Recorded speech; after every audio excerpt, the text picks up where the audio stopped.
तो हम पिछली क्लास में जो बात कर रहे थे वो बात थी स्थिर अनुपात का नियम। इसमें हमने देखा था कि कोई भी यौगिक किसी भी विधि से प्राप्त किया जाए, कोई भी यौगिक किसी भी विधि से प्राप्त किया जाए, उसके अवयवी तत्व भारानुसार एक निश्चित अनुपात में ही मिलते हैं। इसे स्थिर अनुपात का नियम कहते हैं। चलिए हम यहाँ पे एक न्यूमेरिकल करते हैं इसका, और ये न्यूमेरिकल स्थिर अनुपात के नियम को सत्यापन के लिए ही किया जा रहा है। तो देखिए, खनिज नमक में 60.67% क्लोरीन रहता है। अब यहाँ पे हम मान लें कि 60.67% क्लोरीन है, तो सुनो और समझो। नमक में, खनिज नमक में 60.67% क्लोरीन रहता है। एक बात समझिए बच्चे, जब भी परसेंट की बात होती है ना बच्चे, तो 100 भाग में से होता है। परसेंट का मतलब 100 भाग में से। तो खनिज नमक में 60.67% क्लोरीन है, तो खनिज नमक के 100 भागों में 60.67% क्लोरीन रहता है। तो मान लेते हैं, यहाँ पे हम सॉल्यूशन करते हैं कि माना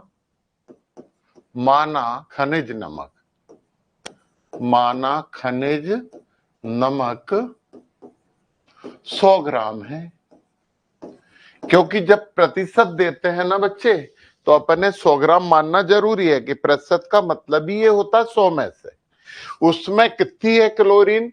100 भाग इसके हैं, तो क्लोरीन इतनी है, तो अपन इतने ग्राम मान लें। समुद्री नमक को 100 ग्राम माना है, तो क्लोरीन होगी 60.67%, मतलब 60.67 ग्राम। सुनना जरा, यदि हम खनिज नमक को 100 किलोग्राम मान लेते, तो क्लोरीन होती 60.67 किलोग्राम।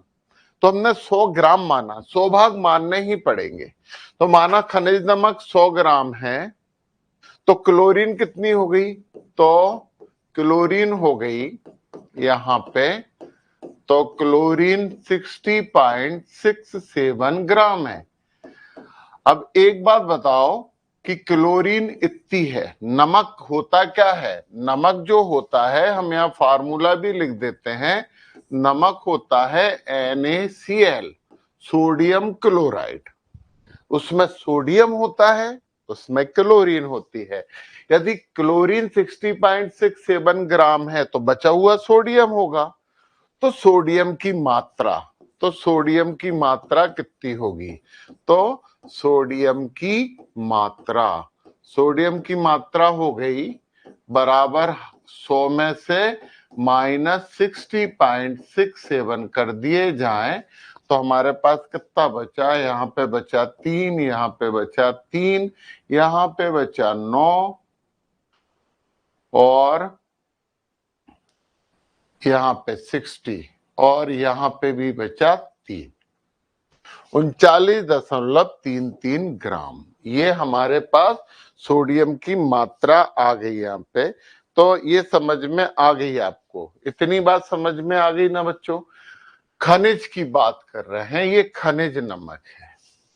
तो पता है 39.33 ग्राम सोडियम, 39.33 ग्राम सोडियम संयोग करता है 60.67 ग्राम क्लोरीन से। बिल्कुल सिंपल सी बात है, इतने ग्राम सोडियम इतनी क्लोरीन से संयोग करेगा। तो 1 ग्राम सोडियम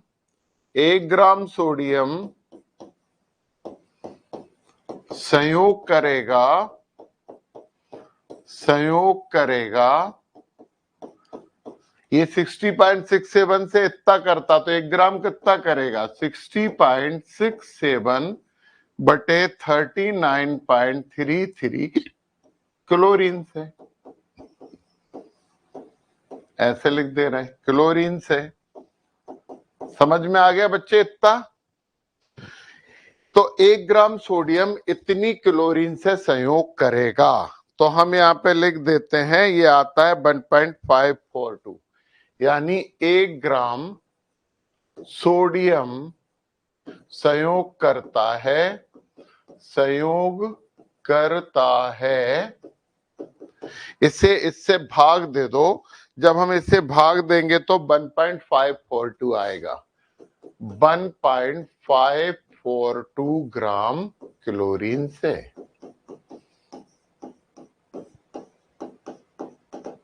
ये हमारा पहला आंकड़ा आ गया। हमारे बच्चों को समझ में आया कि नहीं, बताओ जल्दी से। समझ में आ गया बच्चे?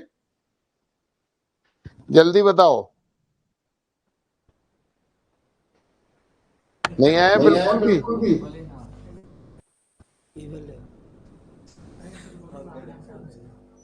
समझ में आया कि नहीं बच्चे, बोलो। हाँ सर। Very good. ये अपन खनिज नमक की बात कर ली अपन ने। ये बात किसकी कर ली? खनिज नमक से। दूसरे आंकड़े क्या दिए हैं? समुद्री जल से प्राप्त नमक के। अब हम यहाँ पे किसकी बात कर रहे हैं? समुद्री जल से प्राप्त नमक, समुद्री जल के से प्राप्त नमक की बात कर रहे हैं। ये खनिज में मिला। 1 ग्राम कितने से संयोग करता है? 1.542 ग्राम से। अब खनिज समुद्री नमक 0.40 ग्राम में, समुद्री नमक कितना है? 0.40 ग्राम। इसमें इतनी क्लोरीन है। तो हम समुद्री नमक में हम निकालें सबसे पहले, समुद्री नमक में सोडियम, बताओ कितना होगा? समुद्री नमक में सोडियम बराबर, कुल नमक है 0.40 ग्राम और क्लोरीन इतनी है, तो ये हो जाएगा 0.40 माइनस, क्लोरीन की मात्रा इससे माइनस कर दो तो हमें सोडियम मिल जाएगा 0.43। और इसे यदि अपन माइनस करते हैं, जब हम इसे माइनस करते हैं तो 0.157 आ जाता है, 0.157 ग्राम। क्यों बच्चों? 0.40 ग्राम कुल नमक है, उसमें इतनी क्लोरीन हो गई, तो बचा हुआ भाग सोडियम तो होगा, क्योंकि नमक में सोडियम और क्लोरीन ही तो रहती है। तो सुनो जरा, अब यहाँ पे इतना सोडियम आ गया, ये मात्रा काय की आ गई? सोडियम की। अब हम यहाँ पे लिखेंगे 0.157 ग्राम सोडियम Na, सोडियम का मतलब Na संयोग करता है कितनी क्लोरीन से? 0.243 ग्राम क्लोरीन से, 0.243 ग्राम क्लोरीन से। तो 1 ग्राम सोडियम कितने से संयोग करेगा? तो ये हो जाएगा 0.243 अपान 0.157 ग्राम क्लोरीन से। और ये मात्रा यदि हम इसे सॉल्व करेंगे तो ये आती है 1.542 ग्राम। मतलब 1 ग्राम सोडियम, ये किसकी बात कर रहे हैं हम समुद्री नमक की बात कर रहे हैं, समुद्री नमक की बात कर रहे हैं। 1 ग्राम सोडियम, 1 ग्राम सोडियम संयोग करता है 1.542 ग्राम क्लोरीन से। ये 1 ग्राम सोडियम संयोग करता है। ये हमारे पास दूसरा डेटा आया। समुद्री नमक भी, खनिज नमक भी 1 ग्राम इतनी क्लोरीन से संयोग करता है, समुद्री नमक भी 1 ग्राम सोडियम इतनी क्लोरीन से संयोग करता है। तो हम इसे लिख दें, इसे अपन बोल दें फर्स्ट और इसे लिख दें सेकेंड। फर्स्ट आंकड़े हम यहाँ पे लिख सकते हैं आंकड़े 1 व 2 से दोनों समान अनुपात में मिल गए। ये 1 ग्राम इतने से करता तो इसमें भी 1 ग्राम इतने से ही करता है, यानी खनिज नमक भी 1 ग्राम 1.42 से करता है, सोडियम और समुद्री नमक में भी यही होता है। तो आंकड़े 1/2 से स्थिर अनुपात का नियम सिद्ध होता है। अनुपात का नियम सिद्ध होता है। आंकड़े 1 और 2 से स्थिर अनुपात का नियम सिद्ध हो जाता है। तो बच्चों देख लो जरा, इससे समझ में आ गया। बहुत मजेदार नियम पढ़ने वाले हैं।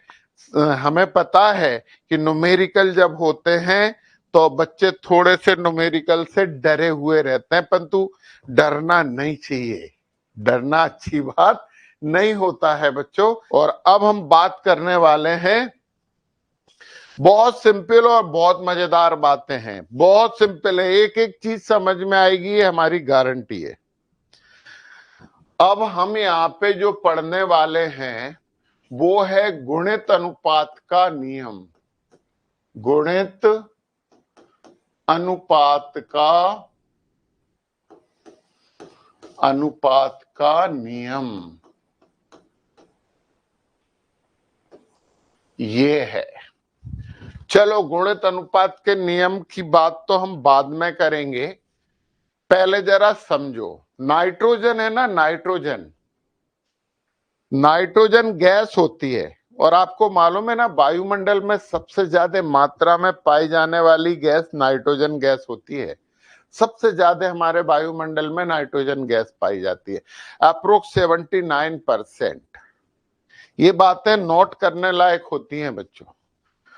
तो नाइट्रोजन की एक और विशेषता है, नाइट्रोजन की एक और विशेषता ये है कि इसकी बहुत सी संयोजकताएं होती हैं।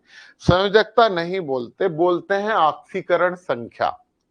संयोजकता का मतलब होता है संयोग करने की क्षमता, और जब संयोजकता परफॉर्म हो जाती है, घटित हो जाती है, तो इसी को ऑक्सीकरण संख्या कहते हैं। हमारे बच्चे ध्यान दें जरा कि प्रशांत सर के बच्चे जो बोल रहे हैं हम उसकी बात कर रहे हैं। उसने हमसे कहा कि सर मैं 10 रोटी खा सकता हूं। सुनना बच्चे, बहुत काम की बात है। उसने हमसे कहा कि सर मैं 10 रोटी खा सकता हूं, ये उसकी संयोजकता है। उसने 10 रोटी खा लेता है, ये उसकी संयोजकता है। परंतु उसने यदि 10 रोटी खा ली, जितनी संयोजकता थी उतनी खाएगा ना, 10 रोटी खा ली, अब खा चुका है वो 10 रोटी, अब इसकी संयोजकता को हम ऑक्सीकरण संख्या कहेंगे। क्योंकि जब संयोजकता घटित हो जाती है तो उसी को ऑक्सीकरण संख्या कहते हैं। तुम लोगों ने जो पढ़ा होगा कि ऑक्सीजन और हाइड्रोजन से संयोग करने की, ऑक्सीजन से संयोग करने की क्षमता ऑक्सीकरण संख्या कहलाती है, वो बात ठीक नहीं है। हालांकि कहीं तो ठीक है, परंतु सही बात तो यह है कि उसने कहा कि मैं तेरे में 2 मुक्के मार दूंगा, मारे नहीं है अभी, तो ये 2 मुक्के मार दूंगा, इसका मतलब है कि ये उसकी संयोजकता है। परंतु यदि उसने 2 मार दिए तो अब संयोजकता नहीं बची, अब वो ऑक्सीकरण संख्या बढ़ गई। मतलब जब कोई काम संपन्न हो जाता है तो संयोजकता काय में बदल जाती है बच्चों, संयोजकता ऑक्सीकरण संख्या में बदल जाती है। हमेशा याद रखना, पूरे टाइम इसे याद रखना। तो हम क्या बोल रहे थे, हम बोल रहे थे कि जो नाइट्रोजन है उसकी बहुत सी संयोजकताएं होती हैं, और बहुत सी संयोजकता वो परफॉर्म करता है, घटित कर देता है और बना लेता है बहुत से यौगिक।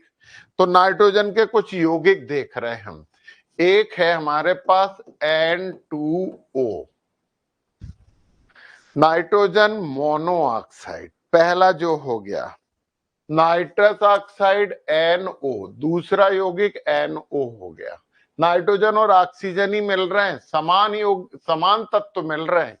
तीसरे की यदि हम बात करते हैं तो N2O3, नाइट्रोजन ट्राइऑक्साइड, तीसरे नंबर पे बन गया। चौथे नंबर की बात करें तो N2O4, N2O4 का मतलब होता है नाइट्रोजन टेट्राऑक्साइड और फिर हमारा लास्ट एलिमेंट बनता है N2O5 नाइट्रोजन पेंटॉक्साइड। मतलब नाइट्रोजन और ऑक्साइड ऑक्सीजन ये दोनों तत्व आपस में क्रिया करते हैं और बहुत से यौगिक बना लेते हैं। अब जरा देखें तो नाइट्रोजन का परमाणु भार होता है 14। नाइट्रोजन का परमाणु भार कितना हम यहां लिख दे रहे हैं। नाइट्रोजन का N का परमाणु भार होता है, अभी हम परमाणु भार पढ़ेंगे ना अब आगे, परमाणु भार होता है 14, ऑक्सीजन का परमाणु भार होता है 16। ये बात आपको पता होनी चाहिए।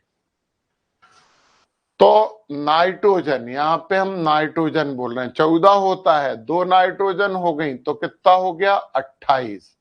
एक का 14 होता है ना, एक आदमी का वजन 10 किलो है तो 2 का 20 किलो होगा कि नहीं, है ना। तो 28 और ऑक्सीजन कितना है, ऑक्सीजन है 16। अपन ऐसे लिखते हैं 28:16। इसमें देखो नाइट्रोजन कितनी है 14 और ऑक्सीजन कितनी है 16।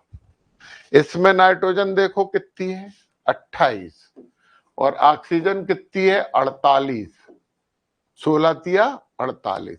इसमें नाइट्रोजन कितनी है 28, ऑक्सीजन कितनी हो गई 64। इसमें नाइट्रोजन कितनी है 28, ऑक्सीजन कितनी हो गई 80। ये 14 लिखा है, अपन इसमें दोनों तरफ 2-2 का गुणा कर सकते हैं। अनुपात रहता है ना, जैसे 2:3 है, इसमें दोनों तरफ 2-2 का गुणा कर दें तो 4:6। ये दोनों एक ही होते हैं, अंतर नहीं पड़ता। दोनों तरफ बराबर संख्या का गुणा कर दें बच्चों तो अंतर नहीं पड़ता। तो ये 14:16 में अपन दोनों तरफ 2-2 का गुणा कर दें तो ये भी क्या बन जाएगा 14। हम इधर लिख देना 14:16 ऐसे लिखते हैं, 14:16 ये इसका था। अब इसमें अपन ने दोनों तरफ कर दिया 2-2 का गुणा, 14 दूनी हो गई 28 और 16 दूनी हो गया 32। क्यों किया, क्योंकि सब में नाइट्रोजन की समान मात्रा हो जाए, 28 28 28। अब आप इधर देखिए जरा, समझना तो यहीं पड़ेगा बच्चों। ये बात समझ में आ गई, बीच वाले को क्यों बदला, क्योंकि यहां भी 28 था, यहां भी 28 था, तो इसमें भी 2 का गुणा कर दिया, इसमें भी 14 दूनी 28, 16 दूनी 22। अब आप देखना जरा, ये आया कितना, ऑक्सीजन था 16 गुणा 1, यहां पे ऑक्सीजन हो गई 16 गुणा 2, यहां पे ऑक्सीजन, यहां पे ऑक्सीजन हो गई 16 गुणा 3, 16 3 48, यहाँ पे ऑक्सीजन हो गई 16 गुणा 4, यहाँ पे ऑक्सीजन हो गई 16 गुणा 5। मतलब ऑक्सीजन 1:2:3:4:5। 16 एकम 16, 16 दूनी 32, 16 तिया 48, 16 चुक्को 64, 16 पंजे 80। मतलब ऑक्सीजन एक गुणित अनुपात में आया, गुणा कर रहे ना, 16 एकम 16, 16 दूनी 32। नाइट्रोजन की समान मात्राएं थी, दूसरे तत्व में ऑक्सीजन आ गई, ऑक्सीजन की जो मात्राएं हैं वो गुणित अनुपात में है। इसी को हम गुणित अनुपात कहते हैं। कि जब, अब हम इसे लिख रहे हैं, जो दिख रहा है वो ही लिख रहे हैं, जब दो तत्व आपस में संयोग करके, आपस में संयोग करके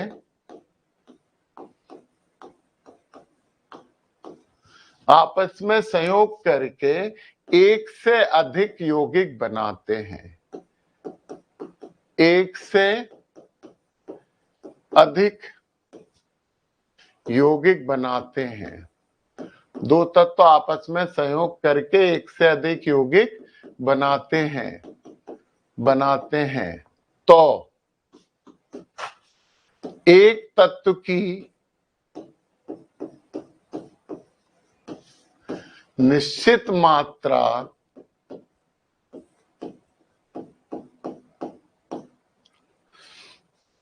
दूसरे तत्व की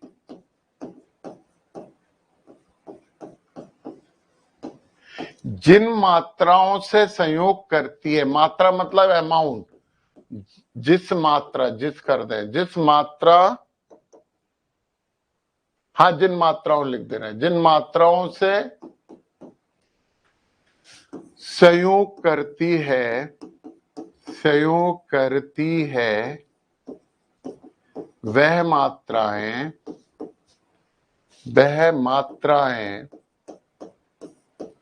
एक गुणित अनुपात में होती हैं, गुणित अनुपात में होती। देखिए सिंपल सी बात है, 28 28 28, ये था 16 दूनी 32, 16 ती 48, 16 चुक्को 64, 16 पंजे 80। तो ये था हमारा बच्चों गुणित अनुपात का नियम, और हमें लगता है कि ये बात भी बच्चों को समझ में आ गई होगी। अब हम एक बहुत मजेदार नियम पढ़ने वाले हैं नेक्स्ट, और उस नियम का नाम है तुल्य अनुपात का नियम। तुल्य अनुपात का नियम, इसी को एक और शब्द बोलते हैं व्युत्क्रम अनुपात का नियम, व्युत्क्रम अनुपात का नियम। चलो बच्चों इसमें समझना पड़ेगा, पूछ लेना, पूछने वाली चीज है, बहुत जरूरी है।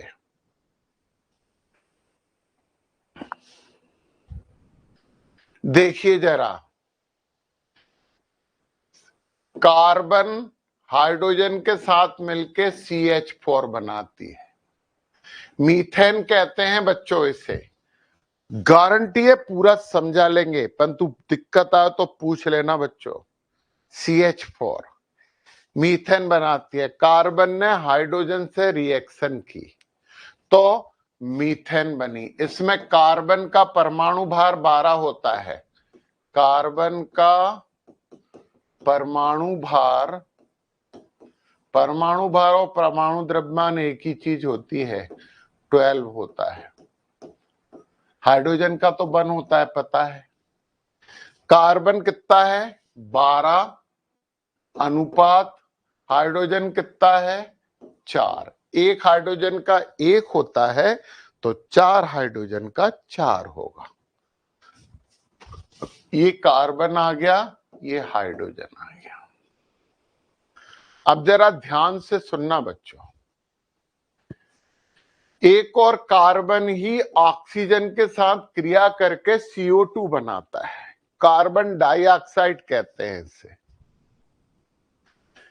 ऑक्सीजन का तो 16 होता है, तुम्हें पता है। कार्बन का परमाणु भार कितना हो गया 12, ऑक्सीजन का 16 दूनी कितना हो गया 32। कार्बन की समान मात्रा थी, ध्यान देना बच्चों, कार्बन की समान मात्रा थी।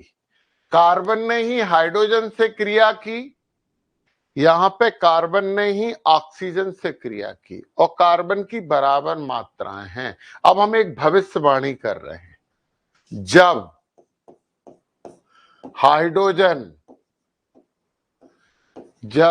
हाइड्रोजन तथा ऑक्सीजन आपस में संयोग करेंगे, आपस में संयोग करेंगे तो उनका भारानुसार, ये नियम नहीं है, ये तो भविष्यवाणी है, भारानुसार अनुपात 12 कार्बन से 4 हाइड्रोजन करते हैं 4, 12 कार्बन से 32 ऑक्सीजन करते हैं 32 होगा, या इसका सरल अनुपात होगा। सरल अनुपात भी समझ लो, छोटी छोटी चीजें समझना है, या इसका सरल अनुपात होगा। तो आपस में संयोग करेंगे तो उनका भारानुसार अनुपात 4:32 होगा, या इसका सरल अनुपात होगा। मतलब 4:32 का सरल अनुपात पता क्या है? 2:16। 2 से दोनों में भाग दे दो, 4 से भाग दे दो, 4 एकम 4, 4 आड़े 32। मतलब सीधी सी बात है, 4:32 का मतलब क्या क्या हो सकता है? 4:32। इसे अपन लिख सकते हैं 2 से भाग दे दो 2:16। इसी को अपन लिख सकते हैं 2 से भाग दे दो 1:8। समझ गए? ये सरल अनुपात होते हैं, ये सब बराबर अनुपात होते हैं। तो ये भविष्यवाणी कैसे की हमने, अब समझिए आप कि ये भविष्यवाणी हमने कैसे की है। तो इस भविष्यवाणी को समझिए आप कि कार्बन बराबर था, कार्बन ने हाइड्रोजन के 4 से संयोग कर पाया। यहां कार्बन ऑक्सीजन के 32 से संयोग कर लेता है। कार्बन की बराबर मात्रा, इससे कार्बन की क्षमता पता लगी कि कार्बन हाइड्रोजन के 4 से करता है तो ऑक्सीजन के 32 से करता है। मतलब हाइड्रोजन और ऑक्सीजन संयोग करेंगे, यहाँ हाइड्रोजन 4 कर पाता है तो ऑक्सीजन 32 कर पाता है, तो हाइड्रोजन और 32 की कैपेसिटी 4:32 होगी, जो इसकी निश्चित मात्राओं से संयोग किया है। चलो जरा हम एक एग्जाम्पल समझते हैं और इस पे मास्टरी करते हैं, पूरी तरीके से इसे समझते हैं, तुल्यानुपात के नियम को ध्यान से सुनो। और जो है हम एग्जाम्पल दे रहे हैं, इसे सत्यता नहीं मानी जाए, प्रैक्टिकल मत करना। और एक बात बता दें, ये एग्जाम्पल हमने अपनी क्लास में दिया, जब हम ऑफलाइन क्लास में पढ़ा रहे थे। तो एक बच्चा था जो आज एक बहुत बड़े कॉलेज का प्रिंसिपल है आज की डेट में, तो वो बच्चे की हंसी नहीं रुकती थी, उसे हंसी बहुत आती थी। तो जब हमने ये एग्जाम्पल से समझाया तुल्यानुपात का नियम, तो वो पेपर दे रहा था, तो पेपर में उसे ये नियम आ गया और उसे ये एग्जाम्पल भी याद आ गया। और ये एग्जाम्पल याद आ गया तो उसे बहुत जम के हंसी आ गई, तो वो एग्जाम हॉल में हंस दिया। टीचर ने बहुत डांटा कि तू तो एग्जाम हॉल में भी बदमाशी करता हंस रहा है। परंतु उसे हंसी क्यों आई थी अब तुम समझो। ईशान, चंदन और रितेश 3 बच्चे हैं, है ना? तो अब जरा सुनो, ईशांत लड़ता है चंदन से और ये 3 मिनट तक लड़ाई करता है, 3 मिनट तक लड़ाई करता है। ईशांत चंदन को 4 मुक्के मारता है। समझना जरा, ईशान चंदन को, सही में मत लड़ लेना बच्चों, एग्जाम्पल है, तुम लोग अच्छे दोस्तों में मालूम है। ईशान चंदन को 4 मुक्के मारता है और चंदन ईशान को 5 मुक्के मारता है।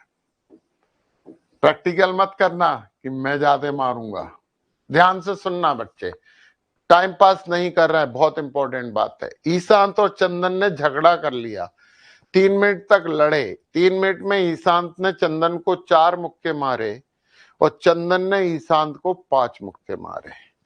अब ईशांत जाके रितेश से लड़ लिए, ये रितेश ऐसा लिखते हैं, अब रितेश नहीं रितेश लिखते हैं। और ये भी 3 मिनट तक लड़े। कितनी देर तक लड़े? 3 मिनट तक ही लड़े, बराबर समय था। ईशांत ने 3 मिनट में 4 मुक्के ही मारे, परंतु रितेश ने 8 मुक्के मार दिए। ध्यान से सुनना, ईशांत है कार्बन, चंदन है हाइड्रोजन और रितेश है ऑक्सीजन। ये वाले कार्बन, हाइड्रोजन और ऑक्सीजन, कार्बन दोनों में कॉमन है, ईशान दोनों से लड़ रहा है। जब हाइड्रोजन से कर रहा है तो 4 भाग मिल रहे हैं हाइड्रोजन के, तो चंदन उसे 5 मुक्के मार रहा है। जब ऑक्सीजन से रिएक्शन हो रहा तो 32 भाग मिल रहे हैं, रितेश उसे 5 मुक्का मार रहा है। इतनी बात सिंपल है, सब कुछ समझ में आ गई है ना? अब सुनना जरा कि जब चंदन रितेश से 3 मिनट तक लड़ेगा, यदि लड़ा तो जब चंदन रितेश से 3 मिनट लड़ेगा तो रितेश उसे मारेगा 5 मुक्के और चंदन उसे मारेगा 8 मुक्के। ये 8 और ये 5।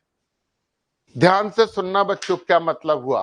कैपेसिटी पता लग गई कि 3 मिनट लड़ता है तो चंदन 5 मुक्के मार पाता है, 3 मिनट लड़ता है तो रितेश 8 मुक्के मार पाता है।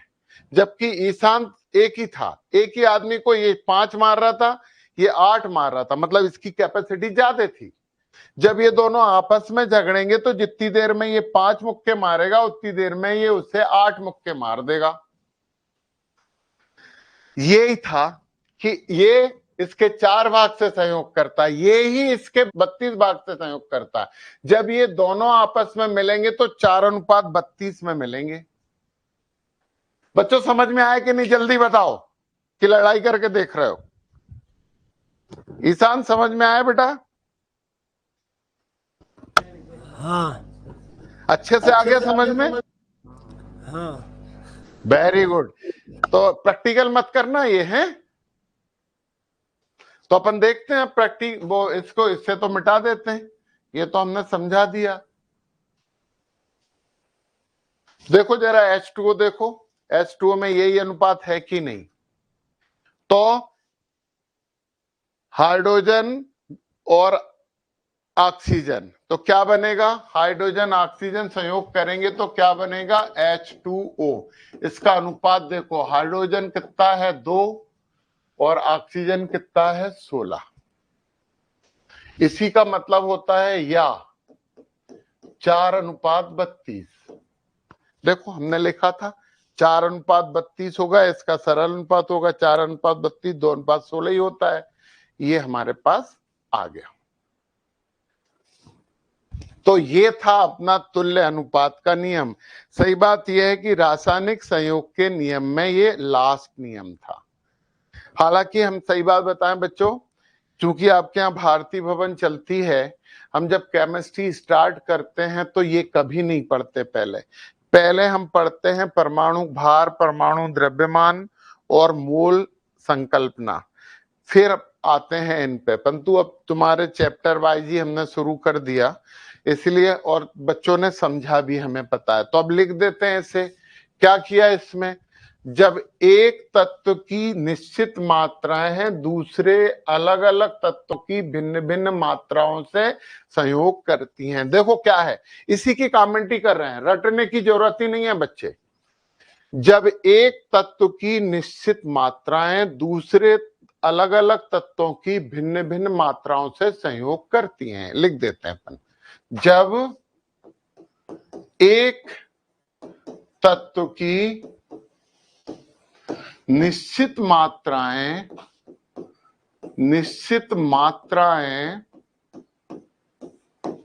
दूसरे दो अलग अलग तत्वों से, दो अलग अलग तत्वों की भिन्न भिन्न मात्राएं, भिन्न है ये, भिन्न भिन्न मात्राओं से संयोग करती हैं, मात्राओं से संयोग करती हैं।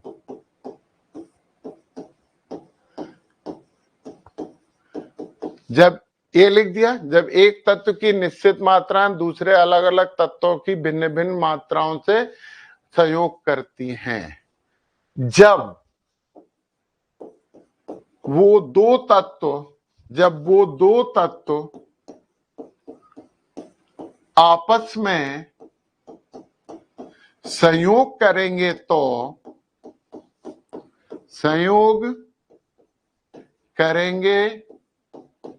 तो उसी अनुपात में होंगे, उसी अनुपात या उसके सरल अनुपात में होंगे, उसके सरल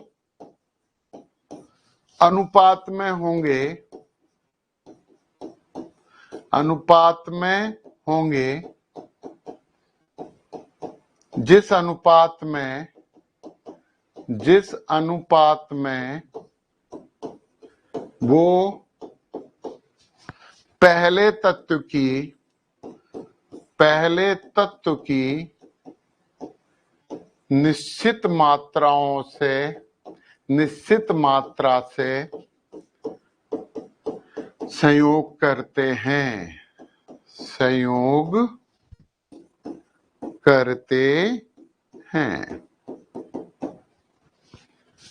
बच्चों, जब तक हम समझेंगे नहीं, जब तक ये नियम हम लिख नहीं पाएंगे, इसलिए ये नियम बहुत अच्छे से समझना। ये दोनों 4:2, ये यहां आया, यहां पे आया 4:2। बताइए बच्चों, तुल्य अनुपात का नियम बहुत अच्छे से समझ में आ गया है। अब हमें बात करना है, ये एक और नियम है, फालतू बकवास सा नियम।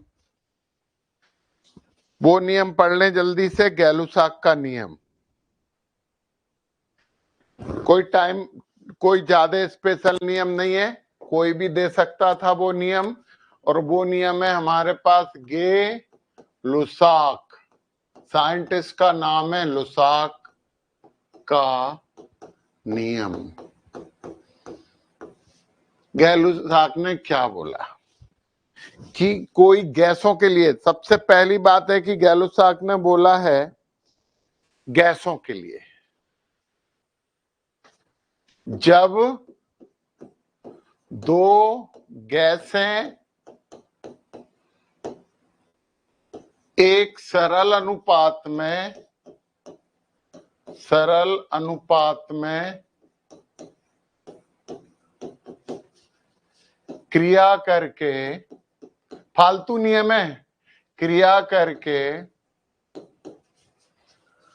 क्रियाफल भी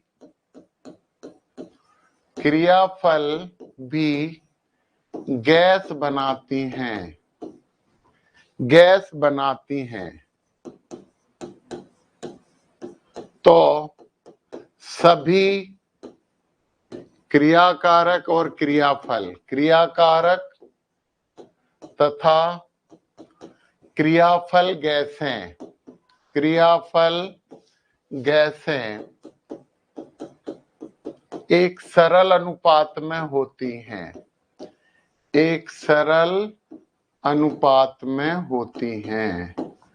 सरल अनुपात में होती हैं।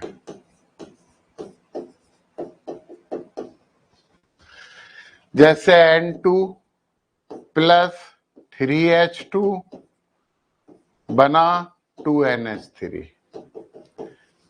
ये भी गैस है, ये भी गैस है, और ये भी गैस बनी। तो ये क्या था, 1:3:2, फालतू चीज। पढ़ लिया हमने गै-लुसाक का नियम। तो ये गै-लुसाक ने क्या बोला था, जब दो गैसें एक सरल अनुपात में क्रिया करके क्रियाफल भी गैस बनाती हैं, तो सभी क्रियाकारक तथा क्रियाफल गैसें एक सरल अनुपात में होती हैं। ये तो कोई बात ही नहीं है करने वाली। लाभ कंजर्वेशन मास भी यही कहता है। अब हम बात करते हैं इंपॉर्टेंट, सही बात बताएं, आपकी केमिस्ट्री यहां से शुरू होना चाहिए थी, जहां से अब हम पढ़ा रहे हैं। क्योंकि केमिस्ट्री की बात जब हमने आपको पहले दिन समझाई थी, तो हमने बच्चों बोला था कि ये परमाणु और परमाणु के अंदर इलेक्ट्रॉन की क्रियाओं का साइंस है। यानी परमाणु भाग लेते हैं रासायनिक क्रियाओं में, और परमाणु से में भी रासायनिक अभिक्रियाओं में जो भाग लेते हैं वो इलेक्ट्रॉन लेते हैं। तो सही बात तो यह है कि पूरी केमिस्ट्री परमाणुओं की क्रिया पर आधारित है, परमाणु की संरचना पर आधारित है, परमाणु की एक्टिविटी पर आधारित है, और परमाणु के अंदर रहने वाले इलेक्ट्रॉन पर आधारित है। तो केमिस्ट्री का सही मतलब हम अब शुरू करते हैं। अब जरा यहां से पढ़ो, और अब ईमानदार केमिस्ट्री शुरू होगी। और ये रासायनिक संयुग के नियम तो आपने सबने पढ़ ही लिए हैं, तो कोई प्रॉब्लम है ही नहीं।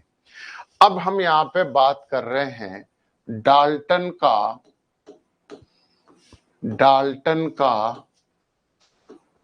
परमाणु सिद्धांत। पता है इसे क्या बोलते हैं?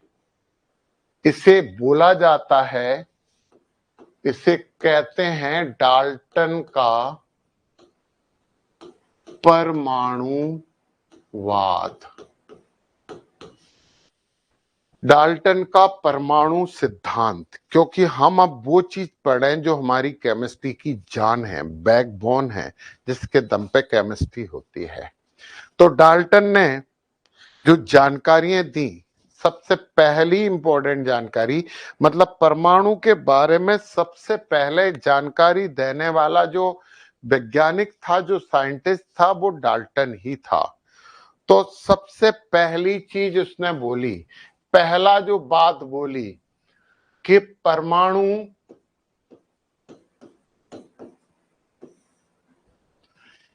इनविजिबल, परमाणु इतने छोटे होते हैं, इतने छोटे होते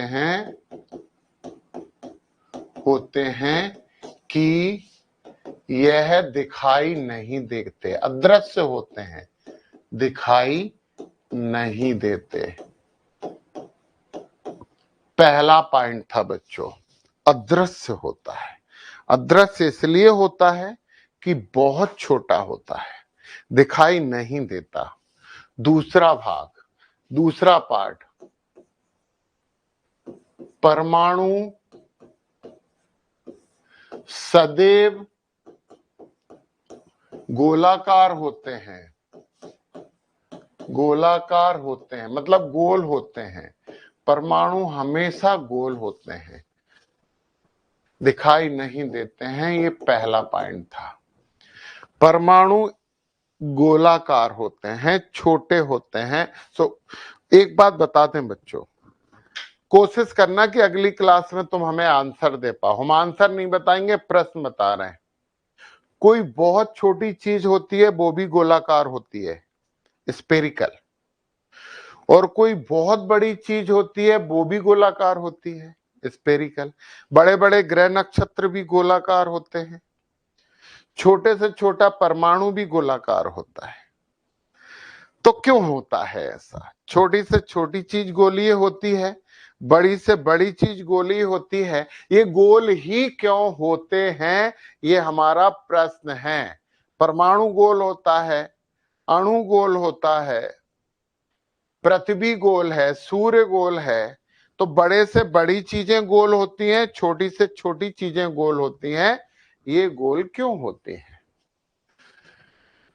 तीसरे नंबर थर्ड, परमाणु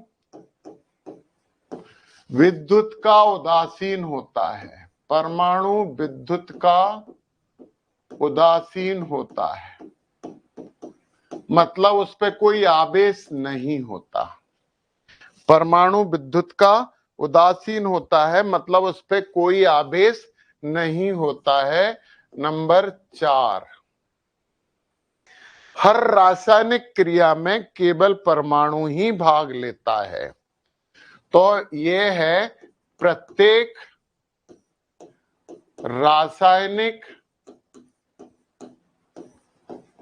क्रिया में, प्रत्येक रासायनिक क्रिया में परमाणु ही भाग लेता है, परमाणु ही भाग लेता है। हाँ, भाग लेता है। अर्थात किसी भी तत्व के रासायनिक गुण, किसी भी तत्व के रासायनिक गुण परमाणु ही निर्धारित करता है। जो भाग लेगा वही निर्धारित करेगा ना, परमाणु ही निर्धारित करता है। मतलब रासायनिक क्रिया मतलब परमाणु का, परमाणु की क्रिया, सीधी सी बात है। 5वें नंबर इन्होंने बोला परमाणु अविभाज्य होता है, इसे तोड़ा नहीं जा सकता। परमाणु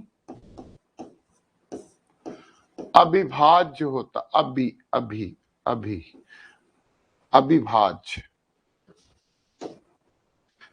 अविभाज्य होता है।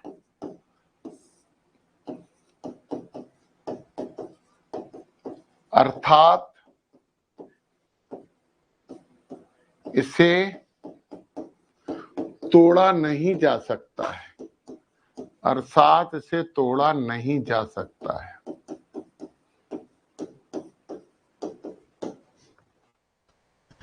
गलत था ये गलत हो गए थे यहां पे डाल्टन, तो ये बात डाल्टन की गलत थी। परमाणु को तोड़ा जा सकता है, 27 कणों में तोड़ा जा सकता है, तो ऐसा नहीं है कि परमाणु अविभाज्य होते हैं। तो एक बात डाल्टन की गलत आ गई, बाकी बहुत सी बातें सही भी है ना, इसे सुधार लेंगे अपन बाद में। फिर इसके बाद 6वें नंबर की बात करते हैं। समान तत्व के परमाणु आइडेंटिकली समान परमाणु भार और परमाणु क्रमांक के होते हैं। समान तत्व के परमाणु समान तत्वों के परमाणु हर प्रकार से समान गुणधर्म वाले होते हैं, समान गुणधर्म वाले होते हैं। समान तत्वों के परमाणु हर प्रकार से समान गुण धर्म वाले होते हैं, मतलब इनके परमाणु भार समान होते हैं, परमाणु क्रमांक समान होते हैं, एक से गुण प्रदर्शित करते हैं। ये भी थोड़ी सी गलती बात कर दी उन्होंने, ये बात भी उन्होंने थोड़ी गलत कर दी। मतलब समान तत्व के परमाणु होते हैं तो समान गुणधर्म वाले नहीं होते, उनके परमाणु भार और परमाणु क्रमांक अलग अलग हो जाते हैं, समस्थानिक अलग अलग गुणों वाले होते हैं। जैसे अभी समस्थानिक की तो बात कर दें, ये बात और लिख दे रहे हैं, एक ही प्रकार के परमाणु भी आपस में क्रिया कर सकते हैं।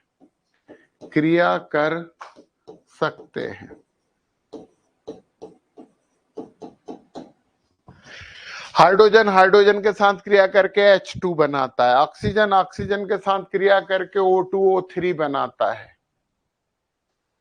क्रिया कर सकते हैं। और चलो एक और लिख ही देते हैं जब इतनी बातें कर रहे हैं तो, एक ही प्रकार के परमाणु भी आपस में क्रिया कर सकते हैं। विभिन्न परमाणु क्रिया करके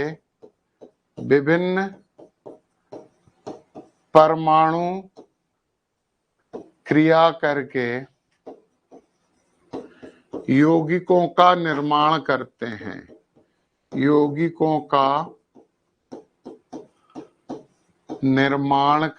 हैं,